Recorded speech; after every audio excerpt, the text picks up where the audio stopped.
ಮೊದಲಿಗೆ ಪ್ರಮುಖ 30 ಸುದ್ದಿ ಫಟಾಫಟ್ ನೋಡ್ತಾ ಹೋಗೋಣ.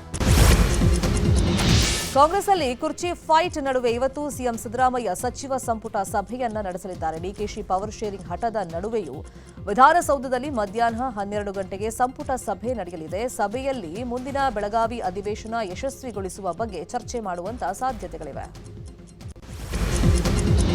ರಾಜ್ಯದಲ್ಲಿ ಮುಂಗಾರು ಮಳೆಯಿಂದಾಗಿ ಹಾನಿಗೆ ಒಳಗಾದ ರೈತರಿಗೆ ರಾಜ್ಯ ಸರ್ಕಾರ ಹೆಚ್ಚುವರಿ ಬೆಳೆಹಾನಿ ಪರಿಹಾರವನ್ನ ಬಿಡುಗಡೆ ಮಾಡಲಿದೆ. ಇವತ್ತು ಬೆಳಗ್ಗೆ 11 ಗಂಟೆಗೆ ಸಿಎಂ ಗೃಹ ಕಚೇರಿ ಕೃಷ್ಣಾದಲ್ಲಿ ಕಾರ್ಯಕ್ರಮ ನಡೆಯಲಿದೆ.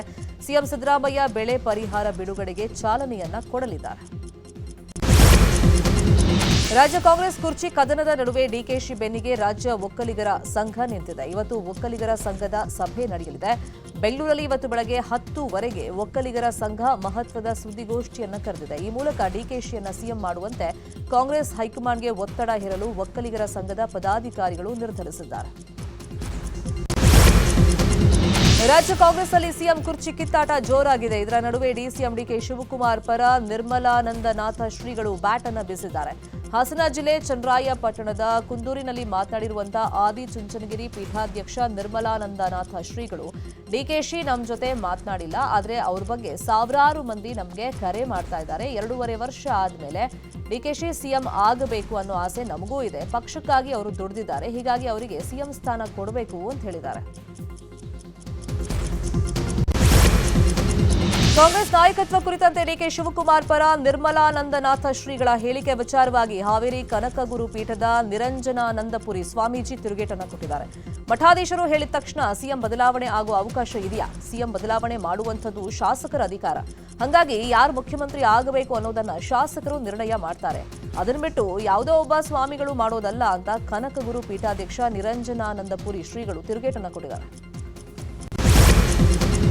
ಎಐಸಿಸಿ ಅಧ್ಯಕ್ಷ ಮಲ್ಲಿಕಾರ್ಜುನ ಖರ್ಗೆ ದೆಹಲಿಯಿಂದ ಬೆಂಗಳೂರಿಗೆ ಬಂದಿದ್ದಾರೆ. ನಿನ್ನೆ ಮದುವೆ ಕಾರ್ಯಕ್ರಮದಲ್ಲಿ ಪಾಲ್ಗೊಂಡಿದ್ರು. ಇವತ್ತು ಮತ್ತೆ ದೆಹಲಿಗೆ ವಾಪಸ್ಸಾಗಲಿದ್ದಾರೆ. ಸಂಜೆ ರಾಹುಲ್ ಗಾಂಧಿ ಹಾಗೂ ಮಲ್ಲಿಕಾರ್ಜುನ ಖರ್ಗೆ ರಾಜ್ಯ ಸರ್ಕಾರದ ಬಿಕ್ಕಟ್ಟಿನ ಬಗ್ಗೆ ಚರ್ಚೆ ನಡೆಸಿ ನಿರ್ಧಾರ ಮಾಡಲಿದ್ದಾರೆ ಅನ್ನೋ ಮಾಹಿತಿ ಇದೆ. ಇದೇ 29ನೇ ತಾರೀಕು ಸಿಎಂ ಹಾಗೂ ಡಿಸಿಎಂ ಇಬ್ಬರನ್ನು ರಾಹುಲ್ ಗಾಂಧಿ ದೆಹಲಿ ಕರೆಸಿಕೊಂಡು ಕುರ್ಚಿ ವಿವಾದ ಹಾಗೂ ಕ್ಯಾಬಿನೆಟ್ ಪುನಾರಚನೆ ಬಗ್ಗೆ ಚರ್ಚೆ ಮಾಡುವಂತ ಸಾಧ್ಯತೆ ಇದೆ. ಇವತ್ತು ಕೇಂದ್ರ ಸಚಿವ ಪ್ರಹ್ಲಾದ್ ಜೋಶಿ ಅವರ 63ನೇ ಹುಟ್ಟುಹಬ್ಬ. ಈ ಹಿನ್ನೆಲೆಯಲ್ಲಿ ಅವರ ಅಭಿಮಾನಿಗಳು ಇವತ್ತು ಹುಬ್ಬಳ್ಳಿಯಲ್ಲಿ ವಿವಿಧ ಕಾರ್ಯಕ್ರಮಗಳನ್ನು ಹಮ್ಮಿಕೊಂಡಿದ್ದಾರೆ. ರಾಷ್ಟ್ರೋತ್ಥಾನ ರಕ್ತನಿಧಿ ಕೇಂದ್ರದ ಸಹಯೋಗದೊಂದಿಗೆ ಬಿಜೆಪಿ ಕಚೇರಿಯಲ್ಲಿ ರಕ್ತದಾನ ಶಿಬಿರ ಆಯೋಜನೆ ಮಾಡಲಾಗಿದೆ.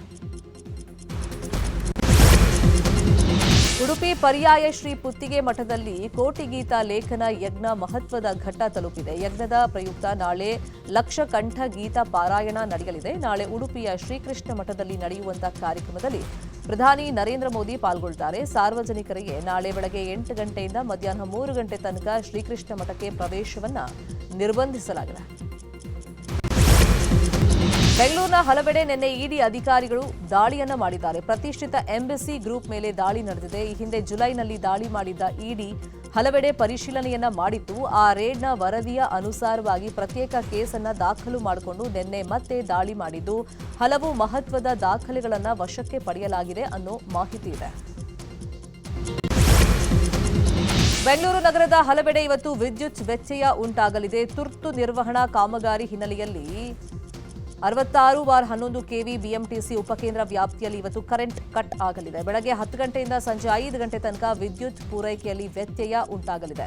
ವಿಲ್ಸನ್ ಗಾರ್ಡನ್, ಹೊಂಬೇಗೌಡ ನಗರ, ಸಂಪಂಗಿ ರಾಮನಗರ, ಜೆಸಿ ರಸ್ತೆ, ಶಾಂತಿನಗರ ಸೇರಿದಂತೆ ಲಾಲ್ಬಾಗ್ ರಸ್ತೆ ಮತ್ತು ಸುತ್ತಮುತ್ತಲ ಪ್ರದೇಶಗಳಲ್ಲಿ ವಿದ್ಯುತ್ ವ್ಯತ್ಯಯ ಉಂಟಾಗಲಿದೆ ಅಂತ ಬೆಸ್ಕಾಂ ಪ್ರಕಟಣೆಯನ್ನ ಹೊರಡಿಸಿದೆ. ಬೆಂಗಳೂರಲ್ಲಿ ಡಿಸೆಂಬರ್ಗೂ ಮುನ್ನವೇ ಚಳಿ ಅಬ್ಬರ ಜೋರಾಗಿದೆ. ಬೆಳ್ಳಂಬೆಳಗ್ಗೆ ಬೆಂಗಳೂರಲ್ಲಿ ದಟ್ಟ ಮಂಜು ಆವರಿಸಿದೆ. ರಸ್ತೆ, ಕಟ್ಟಡಗಳು ಕಾಣದಂತೆ ಆವರಿಸಿರುವಂತಹ ದಟ್ಟ ಮಂಜಿನಿಂದಾಗಿ ಜನ ಹೈರಾಣಾಗಿದ್ದಾರೆ. ಜನವರಿ ವೇಳೆ ರಾಜ್ಯವ್ಯಾಪಿ ಚಳಿ ಇನ್ನೂ ಹೆಚ್ಚಾಗಲಿದೆ ಅಂತ ಹವಾಮಾನ ಇಲಾಖೆ ಮುನ್ಸೂಚನೆಯನ್ನ ಕೊಟ್ಟಿದೆ. ಇನ್ನು ಬೆಳಗ್ಗೆ ವೇಳೆ ಓಡಾಡುವವರು ಆದಷ್ಟು ಎಚ್ಚರಿಕೆಯಿಂದ ಇರಿ ಅಂತಾನೂ ಹವಾಮಾನ ಇಲಾಖೆ ಹೇಳಿದೆ. ಇಂದಿನಿಂದ ಕಬ್ಬನ್ ಪಾರ್ಕ್ನಲ್ಲಿ ಫ್ಲವರ್ ಶೋ ಆರಂಭವಾಗಲಿದೆ. ಕನ್ನಡ ರಾಜ್ಯೋತ್ಸವ ಹಾಗೂ ಮಕ್ಕಳ ದಿನಾಚರಣೆ ಭಾಗವಾಗಿ ತೋಟಗಾರಿಕೆ ಇಲಾಖೆ ಫ್ಲವರ್ ಶೋ ಆಯೋಜಿಸಿದ್ದು ಇಂದಿನಿಂದ ಡಿಸೆಂಬರ್ 7ರವರೆಗೆ ನಡೆಯಲಿದೆ. ಕಬ್ಬನ್ ಪಾರ್ಕ್ನ ಬ್ಯಾಂಡ್ ಸ್ಟ್ಯಾಂಡ್ ಬಳಿ ಶೋ ನಡೆಯಲಿದ್ದು ವಿವಿಧ ಬಗೆಯ ಹೂವುಗಳ ಲೋಕವೇ ಅನಾವರಣ ಆಗಲಿದೆ. ಸರ್ಕಾರಿ ಶಾಲಾ ಮಕ್ಕಳಿಗೆ ಪ್ರವೇಶ ಉಚಿತವಾಗಿದ್ದು ಮಕ್ಕಳಿಗೆ ₹10 ಹಾಗೂ ವಯಸ್ಕರಿಗೆ ₹30 ಪ್ರವೇಶ ದರ ನಿಗದಿ ಮಾಡಲಾಗಿದೆ. ಚಿತ್ರದುರ್ಗದ ಮುರುಘಾ ಶ್ರೀಗಳ ವಿರುದ್ಧ ದಾಖಲಾಗಿದ್ದ ಪೋಕ್ಸೋ ಪ್ರಕರಣ ಖುಲಾಸೆಯಾಗಿ ಮುರುಘಾ ಶ್ರೀ ನಿರ್ದೋಷಿಯಾಗಿದ್ದಾರೆ. ತೀರ್ಪಿನ ಪ್ರತಿಯನ್ನ ವಕೀಲರು ಇವತ್ತು ಪಡೆಯಲಿದ್ದು, ಯಾವ ಅಂಶಗಳ ಮೇಲೆ ಈ ಪ್ರಕರಣ ಖುಲಾಸೆ ಆಗಿದೆ ಅನ್ನೋದು ಗೊತ್ತಾಗುತ್ತೆ. ಈ ತೀರ್ಪಿನಲ್ಲಿ ಉಲ್ಲೇಖ ಮಾಡಿರುವಂತಹ ಅಂಶಗಳ ಆಧಾರದ ಮೇಲೆ ಸಂತ್ರಸ್ತೆಯರ ಪರ ವಕೀಲರು ಹೈಕೋರ್ಟ್ ಮೆಟ್ಟಿಲೇರುವಂತ ಸಾಧ್ಯತೆ ಇದೆ. ಕೊಪ್ಪಳದ ಕುಕ್ಕನೂರ ಹಾಸ್ಟೆಲ್ನಲ್ಲಿ 10ನೇ ತರಗತಿ ವಿದ್ಯಾರ್ಥಿನಿ ಮಗುವಿಗೆ ಜನ್ಮ ನೀಡಿದ ಕೇಸ್ ಸಂಬಂಧ ಮಕ್ಕಳ ಹಕ್ಕುಗಳ ರಕ್ಷಣಾ ಆಯೋಗ ಪ್ರಕರಣವನ್ನು ಗಂಭೀರವಾಗಿ ಪರಿಗಣಿಸಿದೆ. ನಿನ್ನೆ ಜಿಲ್ಲಾಸ್ಪತ್ರೆಯ ತಾಯಿ ಮತ್ತು ಮಕ್ಕಳ ಆಸ್ಪತ್ರೆಗೆ ಭೇಟಿ ನೀಡಿದ ಆಯೋಗದ ಸದಸ್ಯರು ಘಟನೆ ಕುರಿತಂತೆ ಮಾಹಿತಿಯನ್ನು ಪಡೆದಿದ್ದಾರೆ. ಗದಗದಲ್ಲಿ ವಿವಿಧ ಬೇಡಿಕೆಗಳ ಈಡೇರಿಕೆಗೆ ಆಗ್ರಹಿಸಿ ಅತಿಥಿ ಉಪನ್ಯಾಸಕರು ಧರಣಿಯನ್ನ ಮಾಡಿದ್ದಾರೆ. ಉಪನ್ಯಾಸಕರ ಧರಣಿ 3ನೇ ದಿನಕ್ಕೆ ಕಾಲಿಟ್ಟಿದ್ದು, ನಿನ್ನೆ ಭಾಷಣ ಮಾಡುತ್ತಲೇ ಉಪನ್ಯಾಸಕಿಯೊಬ್ಬರು ವೇದಿಕೆಯಲ್ಲೇ ಬಿದ್ದಿದ್ದಾರೆ. ಉಪನ್ಯಾಸಕಿ ಲತಾ ಪಾಟೀಲ್ ಭಾಷಣ ಮಾಡ್ತಾ 6,000 ಕುಟುಂಬ ಬೀದಿಗೆ ತಂದ ಕೀರ್ತಿ ಸರ್ಕಾರಕ್ಕೆ ಸಲ್ಲುತ್ತೆ ಅಂತ ಹೇಳಿದ್ದಾರೆ. ಸರ್ಕಾರ ಯಾವ ಮಾನವೀಯತೆಯನ್ನು ತೋರ್ತಾ ಇಲ್ಲ ಅಂತ ಹೇಳಿ ಕೇಳಿದ್ದಾರೆ. ಕೂಡಲೇ ಬೆಂಗಳೂರಲ್ಲಿ ನಡೀತಿರುವಂತಹ ಅತಿಥಿ ಉಪನ್ಯಾಸಕರ ಕೌನ್ಸಿಲಿಂಗ್ ಸ್ಥಗಿತಗೊಳಿಸಬೇಕು ಅಂತ ಹೇಳಿ ಆಗ್ರಹ ಮಾಡಿದರು. ರಾಜ್ಯದಲ್ಲಿ ಅತಿಥಿ ಉಪನ್ಯಾಸಕರು ಬೀದಿಗಿಳಿದು ಹೋರಾಟವನ್ನ ಮಾಡ್ತಾ ಇದ್ದಾರೆ. ಈ ಬಗ್ಗೆ ಸಿಎಂ ಆರ್ಥಿಕ ಸಲಹೆಗಾರ ಬಸವರಾಜ ರಾಯರೆಡ್ಡಿ ಪ್ರತಿಕ್ರಿಯೆ ಕೊಟ್ಟಿದ್ದು, ಅತಿಥಿ ಉಪನ್ಯಾಸಕರ ನೇಮಕಾತಿ ವಿಚಾರದಲ್ಲಿ ಹಲವಾರು ಗೊಂದಲಗಳಿವೆ. ಯುಸಿಜಿ ಆಕ್ಟ್ ಸರಿಯಾಗಿ ಅನುಷ್ಠಾನ ಆಗಬೇಕು, ಆ ನಿಯಮ ಪ್ರಕಾರ ನೇಮಕಾತಿ ಮಾಡ್ತಾರೆ.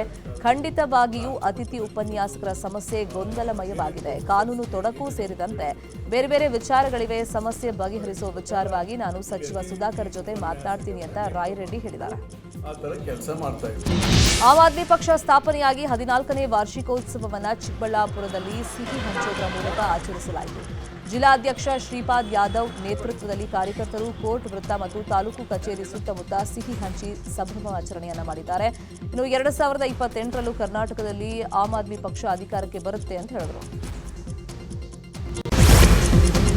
ಮುಳಬಾಗಿಲು ನಗರದ ಬೀದಿ ಬದಿಯ ಕಬಾಬ್ ಸೆಂಟರ್ ಹಾಗೂ ತಿಂಡಿ ತಿನಿಸು ಮಳಿಗೆಗಳ ಮೇಲೆ ಜಿಲ್ಲಾ ಆರೋಗ್ಯ ಮತ್ತು ಕುಟುಂಬ ಕಲ್ಯಾಣ ಇಲಾಖೆ ಅಧಿಕಾರಿಗಳು ರೇಡ್ ಅನ್ನು ಮಾಡಿದ್ದಾರೆ. ಹಿರಿಯ ವೈದ್ಯ ರಾಕೇಶ್ ನೇತೃತ್ವದಲ್ಲಿ ದಾಳಿ ಮಾಡಿದಂತ ಅಧಿಕಾರಿಗಳು ಪರಿಶೀಲನೆಯನ್ನ ಮಾಡಿದ್ದಾರೆ. ಈ ವೇಳೆ ಅವಧಿ ಮೀರಿದ ಆಹಾರ ಪದಾರ್ಥಗಳು ಪತ್ತೆಯಾದ ಮಳಿಗೆ ಮಾಲೀಕರಿಗೆ ನೋಟಿಸ್ ಅನ್ನು ಕೊಟ್ಟಿದ್ದಾರೆ. ಸಣ್ಣ ನೀರಾವರಿ ಸಚಿವ ಎನ್ಎಸ್ ಬೋಸರಾಜು ಕೆಆರ್ಐಡಿಎಲ್ ಅಧಿಕಾರಿಗೆ ಸಾರ್ವಜನಿಕವಾಗಿ ಕಂಬಕ್ಕೆ ಕಟ್ಟಿ ಒದಿತೀನಿ ಅಂತ ಹೇಳಿಕೆಯನ್ನು ಕೊಟ್ಟಿದ್ರು.